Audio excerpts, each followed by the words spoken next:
And let's say it went to the next step and we did fingerprinting on these original affidavits, and it was the fingerprints of the person who are now saying they didn't sign it. This person who's been in jail might be telling the truth, right? There's a way for science to back that up and say, hey, we should look at this very carefully. Officers are on the scene. Welcome to the show. I'm your host, Will. Each week we take a deep dive into a real case alongside forensic scientist Eric Spakeen. So Eric, today we examine a case because Diddy's again in the headlines, but it's not for something that we normally take it for, but he's in the headlines for a new reason. Why? What is that?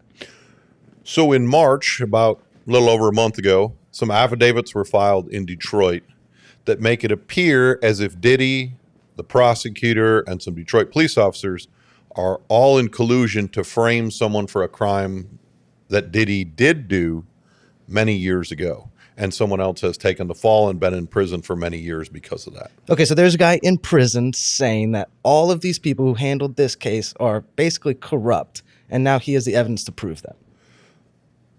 Even more so, he's saying they've now admitted to someone that they were corrupt, that they took payments, and the payments came from Diddy to frame him. So he didn't do it. Diddy did it. And all these figures, prosecutors, police officers, assistant prosecutors, were all being paid by Diddy to frame him. Okay, so Diddy's paying all these people to get this guy who's in prison already, and he's crying wolf saying, hey, I really didn't do that. Now I have the legal proof that they took the bribes, that they're dirty.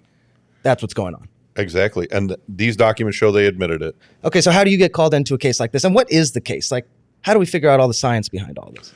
So the underlying case, of course, is a criminal sexual conduct case. So probably rape of some sort. And there was a trial in the late 2000s, like 2008, 2009, where this Derek Smith was convicted. And he's been in prison since this time. Now we fast forward to 2025, and let's be obvious and say we've got an easy target now in the news for doing all kinds of things all over the world with all kinds of people. And some may be true, some may be not. I don't know.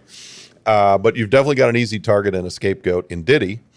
And you say, all right, he's the one who did it. And now it's the person who's in prison saying, I shouldn't be here. And here's the proof that I shouldn't be here. These documents are admissions under oath by people saying they framed me at the request of Diddy, at the request of the prosecutor. And even more than that, because they were being paid to do it. Okay, so you get the call for this case. What's the first thing you do? What's the first thing you look at? Where do you go to first?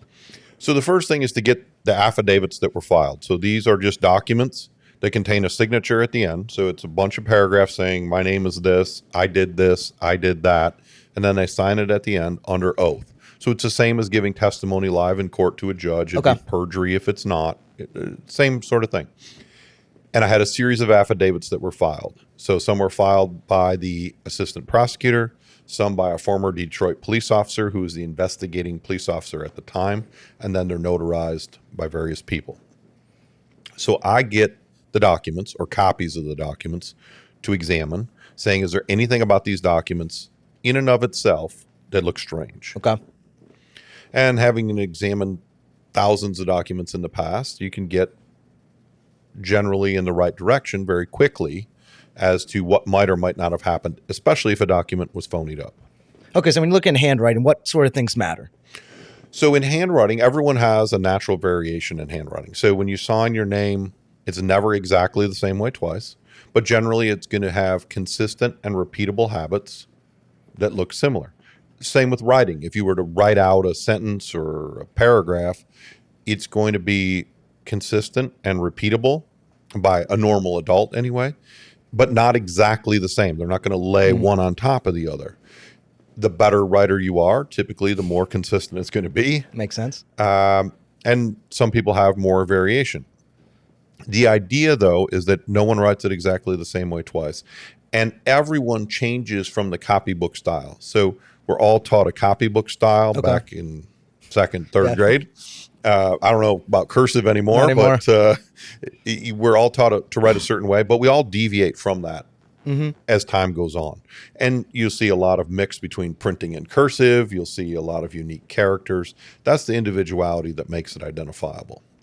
So the first thing is to look at, do we have something that's identifiable, and do we have multiple writings by the same person that look just a little too close for comfort? So with all that in mind, like what piqued your interest when you were looking at these handwriting? Like what stuck out to you? What was the thing? So there are a couple quick things that jumped out to me. Number one is that you had a different font or a different typing face in the bottom, which is the sworn statement portion, than you do in the text. Now, that doesn't mean that it can't happen. It doesn't mean someone can't say, oh, geez, I needed to add this for court purposes, so then they type it with a different instrument. That can happen, but that's the first thing that's a little bit strange. Like, Because that should match. It looks like someone added it after the fact. right, you'd have something that's all typed out all at once, including the sworn statement part at the bottom, especially for something this important. I mean, if you've got someone who's been in prison for 15 years trying to get out, you'd think you'd do it right. Yeah, you don't change fonts at the end just for fun. Right, exactly. The second thing is the similarity in the fonts of the jurat, or the sworn portion part, are similar on multiple documents. Actually, some are the same where pieces were whited out. You don't normally do that if you're trying to make it or typing it on. You wouldn't white out from something else and photocopy it on. You just retype the same thing. So at first glance, I thought this is something that's really strange. The second is there's a person, Daniels, and she has signed or allegedly signed 2 documents. Her signature appears on 2 different affidavits, and the signatures are nearly identical. Okay. Way beyond the closeness that a person would repeat. Now, if you looked at 200 signatures of this person, could you find 2 that maybe are this close? I mean, that's in theory possible, but the only 2 we have are nearly identical and laying one on top of the other. Secondly, when you compare them closely, you see that the differences are in added strokes that were made to the tail end and the beginning of letters to make it visually different, but call it the guts of the signature, are almost identical. Because you can't go back and fix the middle, but you can edge out the edges.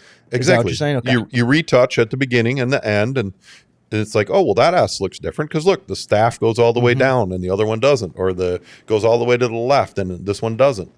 But if you put them one on top of the other, they nearly overlap. Yeah, so in this case, perfection is kind of the thing that sticks out. Too perfect to be legitimate. Exactly. So how do you figure that out? Do you think he traced it? Do you think it was just very well done? Like, what happens on that part? I believe it was probably a tracing. Okay. That there was either another known signature that they had from a previous court filing. I mean, this was an assistant prosecutor, so you're going to be able to find court filings that they had. And yes, I think someone found a previous court filing. They simply traced. They only had one model. They used the same one twice. So there's subtle differences because you don't trace it perfectly every time. And then they touched up a few strokes at the end to make it look just a little bit different so someone looking wouldn't be as suspicious. Well, it's funny when you come to crime, you think it's going to be so complex, but sometimes it's as simple as just, I'm going to trace this handwriting and hope I get away with it. Sometimes it's as simple as a third grader putting 2 pieces of paper on a window and tracing over the top. And I think the interesting part about this case was when all of this was starting to come out, the police officer was like, hey, I didn't sign that. Absolutely. I mean, that's something that doesn't really have an effect on science and course, denial, but it's a good start. If you have multiple people that supposedly sign these affidavits, police officers, prosecutors, investigators, and all of them are saying, hey, I didn't do that. I didn't do that. I didn't do that. That's probably not a coincidence either. Yeah. I mean, it might be true and it might not be true, but it's a good start that, hey, they're probably not all having the same story and all lying. Yeah, let's take those opinions and now go and see the data and the forensics and what we can actually do with science and say, do they match? Do they corroborate? Absolutely right. That's correct. Well, we were talking about the simplicity of tracing, but is it really just the guy took the signature he had, put his piece of paper on top, and then just did it like he's in school tracing it? Absolutely. Almost every tracing that I see is really that simple. It could be a light table. It could be a window. It could be anything like that. Yeah, it could be a flashlight. But yes, it's almost always that simple. And it actually allows for it to be slightly different, right? It's not a perfect tracing. If you don't hold the paper perfectly still on top, you're going to get a slight misalignment, a slight shift. And that makes it so it's not quite as easily detectable that it's identical. Okay, so you believe this guy traces signatures, but are there other ways to forge signatures these days? Absolutely. One of the most common used to be taking a photocopier and creating, let's say, a clear or an acetate version of a signature, put it on top of where you want it, rephotocopy the document, maybe rephotocopy that to get the edges of the border of what you pasted on top, and that's a cut and paste forgery. Now, if you do two of those, though, like in this case of the Samuel's signature, you're going to have an identical Okay. set, right? Each one is going to be the same. So it doesn't allow you to get the variation. But if you're just doing one, you wouldn't know. Nowadays, with Photoshop and programs like that, you can do virtually the same thing, scan something in, or it might be that you get a court filing online and it's already in digital Already there, form. You cut it out and you maybe twist it a little bit. You change the height but not the width proportion. You create a trapezoid where one corner gets dragged up, just to make a slight difference. Very simple to do. I mean, over-the-counter software, and now you've got two signatures that don't overlap. Now, that presupposes that someone is getting that into it, that they know, hey, these two signatures can't be identical. Sometimes people don't even think that far ahead, and they just paste the signature on everything, and they're all the same. You just never know. From your seat, what does the future look like for this? With AI and all technology always becoming faster and stronger and having more things, what do you think the future looks like with handwriting? Well, I don't think it's a lot different than it's been in the past, in that people always think, or people trying to scam the system, always think they've got a new angle that other people haven't thought of yet. And very rarely are they the first one to come up with such an idea. So back in the idea of photocopiers, they say, well, no one has thought that you could copy this onto a clear piece of plastic and paste it onto a document, right? Someone did it the first time. Probably worked. When you get to using Photoshop to create, dragging differences in height and width, that might have been, the first time, and then they didn't overlap and no one had a reason as to how. Then maybe, skewing the signature by one corner and making it slightly different, that might have been something that people didn't catch on to right away. Now with AI, they might think, well, I can use this, or I can go find two signatures on the internet very easy. If I already have one, create one that's similar. But the point is that they always think they're one step ahead of technology, or the people catching it using the technology, and very rarely are they. And if they are, it's only for a brief moment in time. And I mean, case like this, you don't want to run towards forgery first. So it wasn't just the handwriting that you saw, right, to think that this was fraudulent? Right. There were so many other things that were in the documents themselves. The change in fonts, the denial by all of the writers, the similarity in one of the signatures of Andrea Bomarito compared to the notary who had a last name of A. So if you look at the unique way the capital A's are formed, they're nearly identical and not even close to what were taught in copybook style. So you've got a unique change that someone has made. And what are the chances that two people involved in this case out of 5 or 6 had exactly the same A? I mean, there's a good chance these are written by the same person. But with all of these, what I would call investigative leads that all point in the same direction, all show the same thing, and all line up with what the supposed signatories are saying, and that they didn't do it. The next step would be, like, for instance, could someone sign their name almost exactly the same way twice? But the next step would be go get 5 of their signatures and see if that's true. If all 5 of the ones we get from 5 different documents over a period of a couple of weeks or years or months are almost exactly the same, then yes. Now, in the thousands of cases I've had, I've never seen that. So I think that's unlikely to happen. Could it happen somewhere in the world I didn't know? Yes, and that's the way to find out. That would prove it, right? If they don't sign it the same all the time, they didn't do it here miraculously. And that's where you as an expert have to take that next step. Because for me, once you're like, oh, these don't match, I'm just like, that's a fraud, that's forgery. But then you go back in and say, no, there's one more step just to make sure we're right here. We're going to look at all of these signatures and put them up against one another. And that's kind of like the backlog to check yourself. Absolutely. And same for the signatures, right? I say these two people have A's that look similar. Would I make an opinion on just the letter A? No, of course I wouldn't. But I would go get a signature of this person or multiple signatures. And is that how they sign their name? And does their A look like that? I'd go get multiple signatures of this person, the notary. Do they sign their name like that? And if neither one of them signs their name like that, and they both look very similar, gee, what do you think happened? And your world is interesting because you deal with all of the science, but your science in a lot of ways has repercussions for all of these people's lives. Because in this case specifically, you have a man in jail who's claiming, hey, I've been in jail wrongly all of these years, and I've been there wrongly because, hey, there's a dirty prosecutor, there's a dirty cop, the whole system is against me. And then you come in and you're like, okay, I'm going to look at the data, I'm going to look at the forensics, I'm going to look at the science, but all of these things matter because they affect all of these people's lives. Right. I mean, imagine if all these documents looked genuine, and then we got other documents to prove that they were as they say, and let's say their signatures and so on.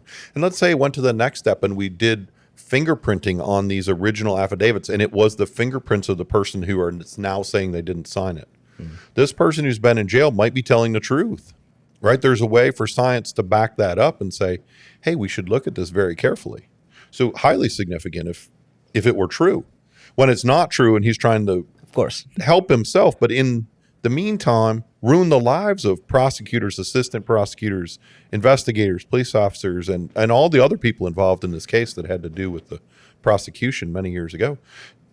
It's significant that they get their names cleared and that they're telling the truth, that they didn't sign these things and, in a sense, admit to crimes themselves of taking bribes to frame him. Yeah, so forensics is truly like the neutral third party that's absolutely necessary.